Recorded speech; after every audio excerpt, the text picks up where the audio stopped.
Thank you for inviting me this morning. We've had such a warm and welcome reception already, so thank you. It's a pleasure to be here. I think it's funny, the name of our church is Greater Nashville, but I like Great Nashville, so I think we should keep it. Sometimes, thinking about the vast amount of violence in our society and the seemingly immutable social issues, I become exhausted. I start to despair, and I wonder, what's the point anymore? I mean, slavery officially ended in 1865, more than 150 years ago. The Civil Rights Movement concluded in 1965, fully 100 years after slavery. But 50 years after that, people of color are still seeking freedom and justice. They even have to proclaim today, in 2015, that their lives matter.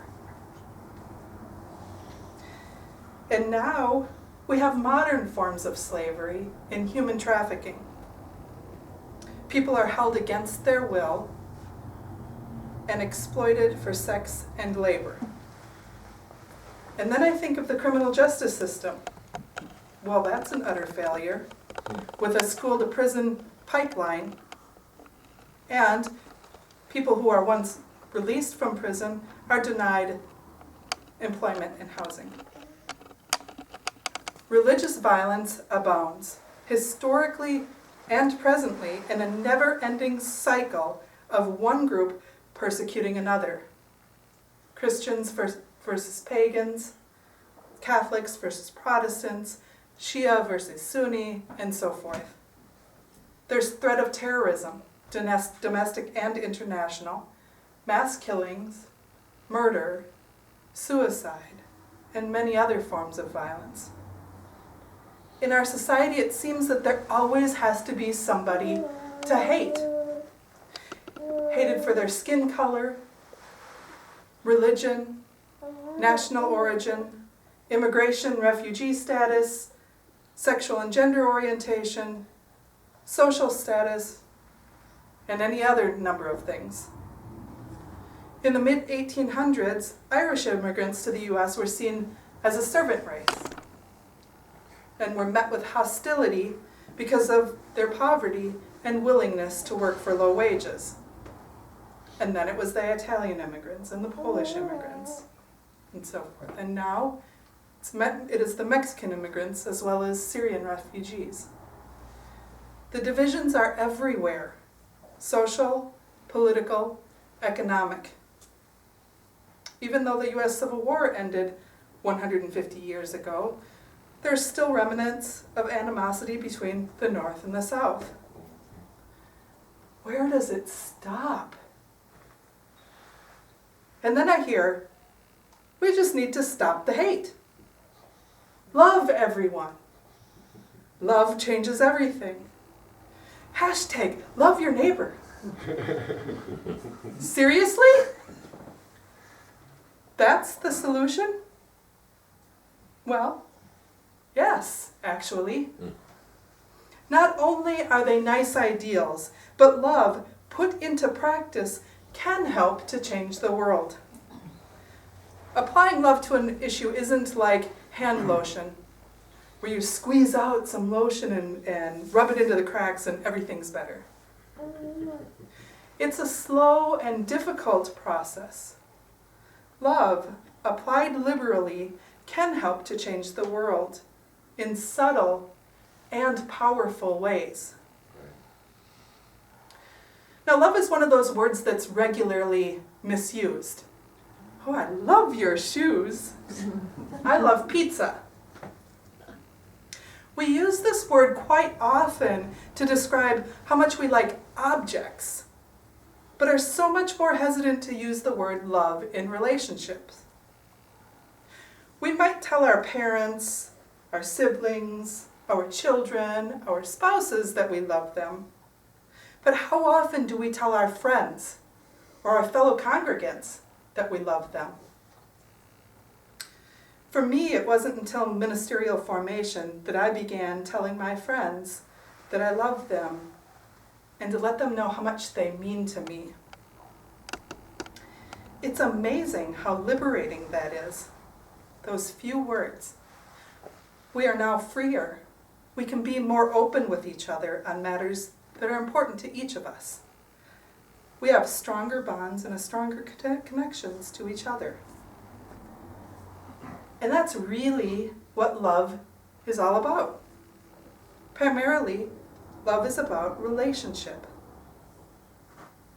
Defined, love is a deep and tender feeling of affection for, or attachment, or devotion to a person or persons, an expression of one's love or affection, and a feeling of brotherhood and goodwill toward other people.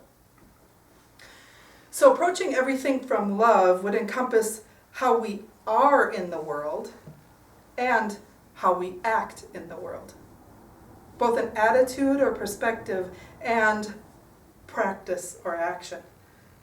Hard work. And it's something we can all do. You don't have to be wealthy or a certain age or size or status. You don't need to be a celebrity or a saint to practice love. All that is really needed is you, with all of your imperfections, all of your gifts, skills, and talents. Just you.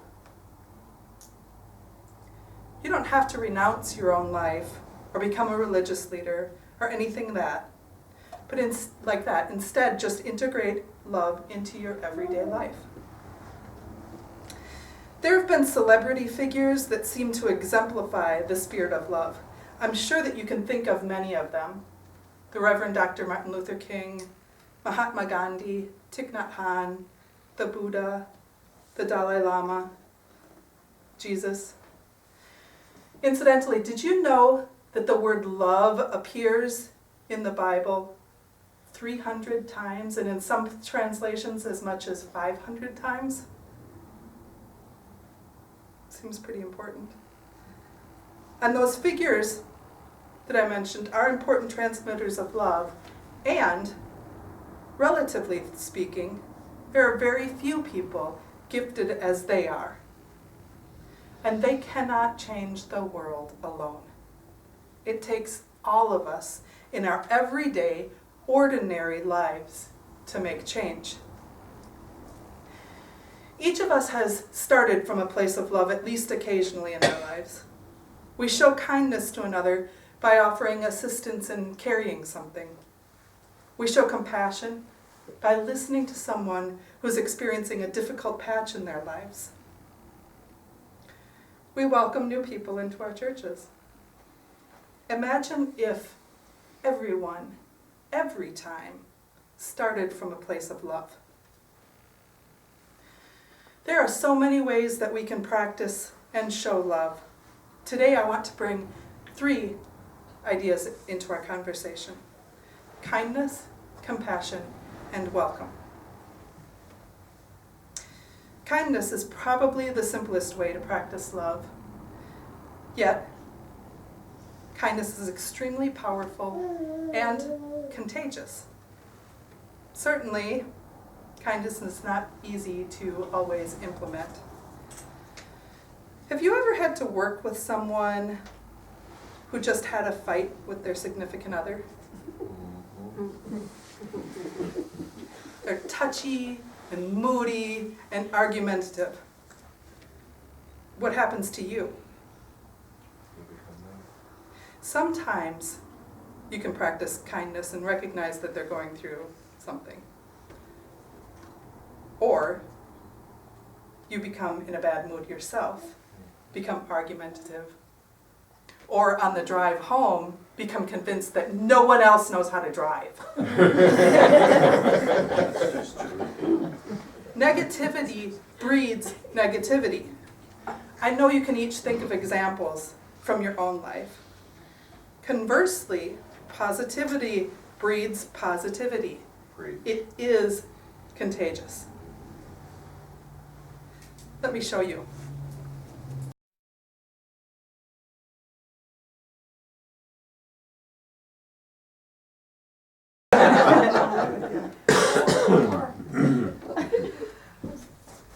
The dog was eating popcorn. Have you ever had that much fun with popcorn? Laughter is contagious, and so is kindness. Showing kindness to another and receiving kindness both lighten the heart, possibly creating laughter. Through practicing kindness, we share or pass on love to others. Contagious compassion is something that I think you find easy to understand. It brings alive our seventh principle, our belief in the interdependent web of all existence, of which we are a part. Such a deceptively simple concept, be kind to one another, but so much harder to put into practice. Some of you may recall a movement called Random Acts of Kindness. The phrase "practice random kindness and senseless acts of beauty" was written by Ann Herbert in 1982, and her book Random Acts of Kindness was published in 1993. The idea was to do something kind for another person, randomly, with no expectation of reciprocity. Just being kind for kindness' sake.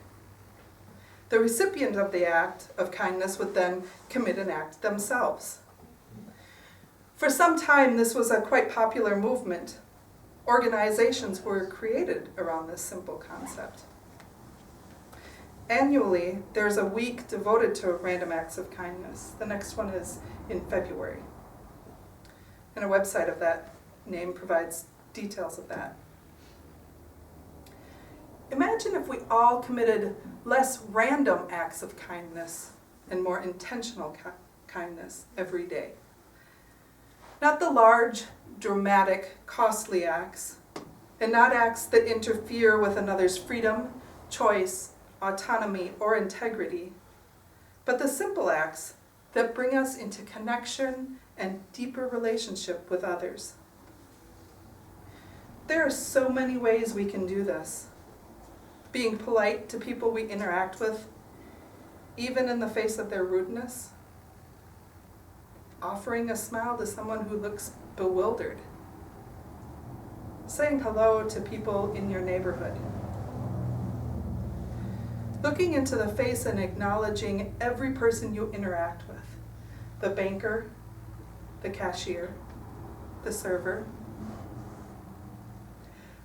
Allowing someone else to go first in traffic, even when they are clearly cutting in line. Bring a treat to the next meeting that you dread attending. Express joy for another's success, even when you really wanted that success. Affirm someone's decisions. On your next walk, pick up the trash you see. There are so many ways to practice kindness. I recently learned that some of my colleagues are performing living memorial services. Instead of waiting until the person has died to memorialize them, you tell them and others how much they mean to you while they're still alive. How beautiful and kind. To tell those in your life how much they mean to you now, so that they know that they've made a difference in your life.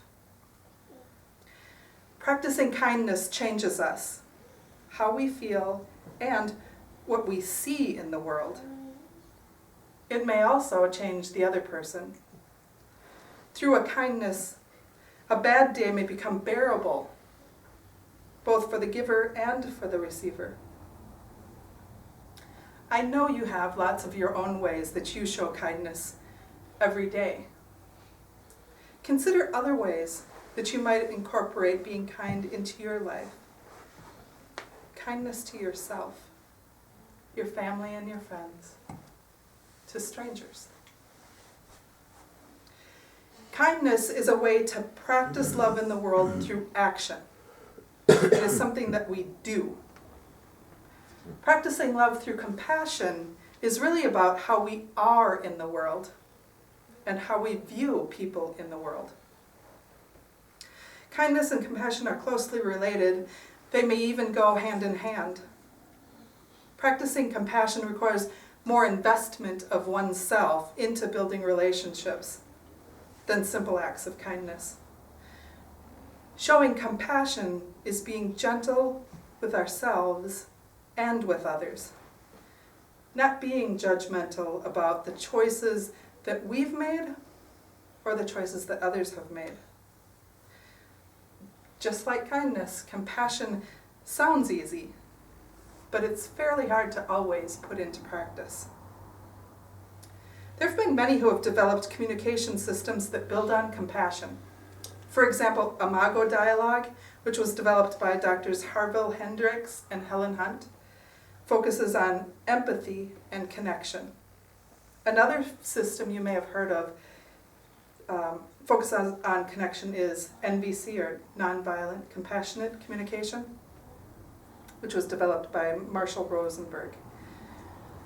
Passing judgment on others is a large part of our social fabric, and speaking from the heart is not generally valued in our culture. Learning new models of communication is extremely helpful for improving our interpersonal communication and connection, but it's not necessary or essential for showing compassion. The topic of discussion at a recent AA meeting was relapse. Many were describing the shame and embarrassment they felt when, after some time into sobriety, they ended up drinking again. They described how difficult it was to come back to the AA meeting knowing that they had not been able to stay sober. In response, someone said, we are all doing the best that we can. And I know that if they could have done better, they would have. What a powerful statement of compassion to those who are in pain. What a powerful statement to ourselves. We are truly doing the best that we can with what we have in this context, in this very moment. If we knew how to do things better, we would. How can we expect anything more from ourselves or from others? The most compassionate thing we can ever do for another person is to fully listen to another's story without judgment and without trying to fix them. That's often the difficult part, just listening and not trying to fix. We all want to feel heard and understood. Being present to another's story reminds us that we are not alone in this. There are people who care. I'm reminded of the numerous times that I've sat and listened to the troubles, worries, and joys of another. And at the conclusion of the story, the person visibly appeared lighter. And they thanked me for just being there to listen. Love in practice as compassion does help to change the world. Long-term gang members hang up their colors.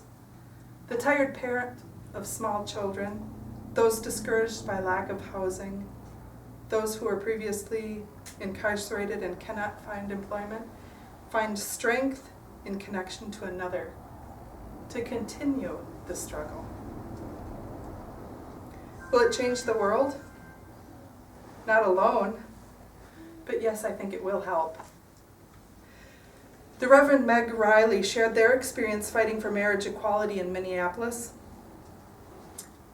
She said that opinions changed when they stopped trying to convince people that GLBT should have the same rights, and instead began speaking to the hearts of the people in Minneapolis, eliciting compassion. They shared with others what marriage meant to them, why it was important, and talked about love. That's what changed the opinions. Kindness points to how we act in the world. Compassion points to how we are in the world. Welcome, as a practice, points to both how we act and how we are in the world. At a recent service at my home congregation, the Reverend Carmen Emerson invited us to reimagine the Christmas story. We reenacted Mary's search for lodging by walking around the sanctuary, asking those we met, "Is there room in the inn for me?" Those we met on our walk were to always respond, "No, there is no room for you." Sounds like a pretty simple task, doesn't it? There's no mystery. We knew exactly what was going to happen. And it's not like it's real, right? And yet these interactions were incredibly difficult. Each of us had to become vulnerable enough to ask for help. Is there room for me? I don't know about you, but for me, asking for something from another person doesn't come easily. And even though I knew the answer would be no, that rejection was painful. And it didn't get easier over time. The last rejection hurt just as much as the first rejection. Being the rejector was not any easier. We had to look at familiar faces into the eyes of people that we cared about and say, "No, there is no room for you." Being rejector and rejected was difficult for everyone, and each of us managed our discomfort in different ways. Some chose not to switch the roles and just stick with one role that they thought was the easiest. Others chose to use humor to mask their discomfort. Very soon it became too much for me, and I began tearing up when I had to say no to people that I really cared about. To soften the blow, I started hugging them when I said no. By the time I sat down, I was feeling very weepy, sad, and defeated. I turned to my husband and I asked, "Is there room in the inn for me?" To which he immediately responded, "Baby, there is always room for you." Good answer.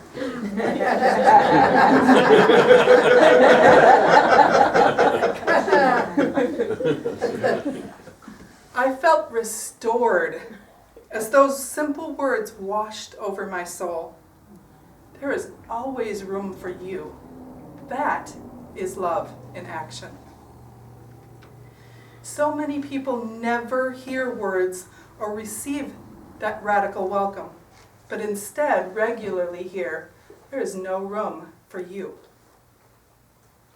When it was first developed, the UU Welcoming Congregation program was so novel, important, and powerful. Congregations around the country began to look at how they were and were not welcoming to GLBTQ communities. Obtaining the designation signified that the congregation grappled with those issues of gender and sexual identity, both in their presentation and in their actions in the world. Then, they decided how they want to be in the future and identified ways to fulfill their goals. These congregations examine and change both how they are and how they act to be ever more welcoming to GLBTQ communities. Though it is the church that receives the designation, it is the people of the church that offer the welcome. I ask you at this time to, if you feel safe enough, if you'll close your eyes and think about a time in which you felt radically welcomed. And I'll give you just a moment. Think about who was there. Think about what happened. How did you feel?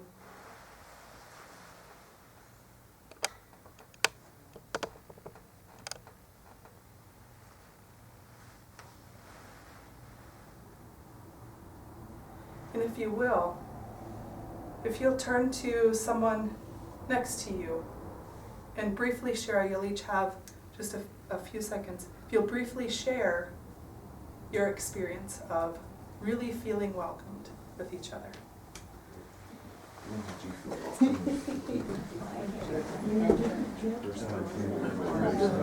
took me a while to find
Thank you.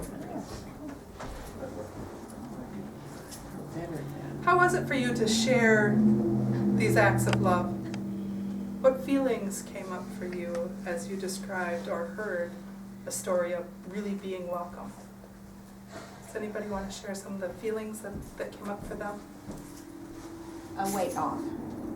Weight off. A weight off my shoulders when I found a community that it was okay to be different in. Yes. Yes.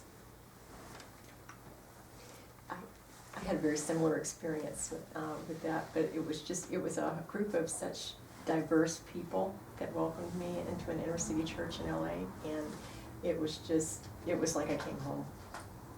It was home. Yes. Yes. So we don't feel sad, right? When we're finally welcomed somewhere where we're really fully accepted for who we are. These are excellent examples of ways to practice love through kindness, compassion, and welcome. When we feel welcome, we feel fully seen and heard. We don't feel judged, but simply accepted for who we are. What a gift. At times I do become overwhelmed at the amount of things that seem to be wrong in the world. I am reminded that while sometimes excruciatingly slow, change is occurring. Slavery isn't acceptable anymore. Human trafficking isn't socially acceptable. And there are many people in the world working to change oppression.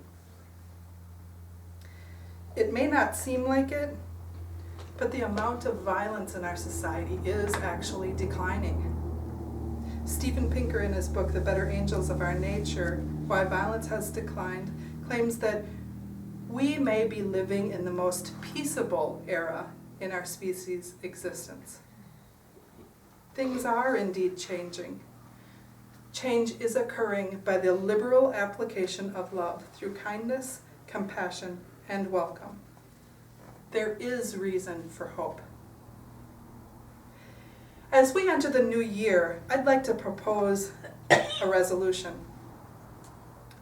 One of the most powerful ways that we can act in love is by showing love to ourselves.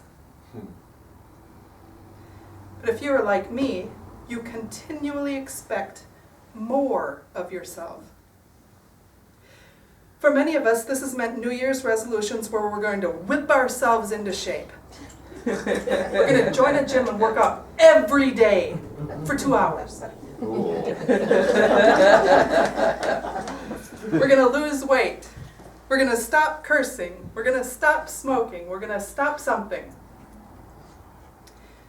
This year, instead, I propose that we nurture the qualities we already possess: our love, kindness, compassion, and welcome. Take an honest look at yourself. What are you good at?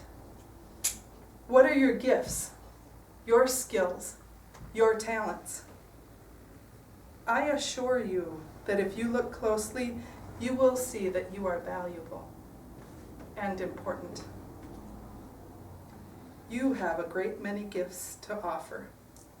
Show yourself love by nurturing those gifts and sharing them with the world. Perhaps you enjoy cooking, and so your resolution may be to allow yourself the time to spend creating a fabulous meal for yourself. Maybe you want to share it with others. Maybe you're good at building things. Give yourself the gift of a new project. Build something for somebody else. Teach somebody to build. For me, one of my gifts is that I'm a good listener. And I really enjoy hearing others' stories. So I'm going to nurture that gift in the new year. Perhaps I will listen to someone that I normally wouldn't listen to. Maybe you want to increase the amount of kindness you show. Whatever it is, allow yourself to do it. To truly show the love for yourself. That love will radiate from you. It will affect you. It will affect people around you. Your love can and will help to change the world. So be it. Amen.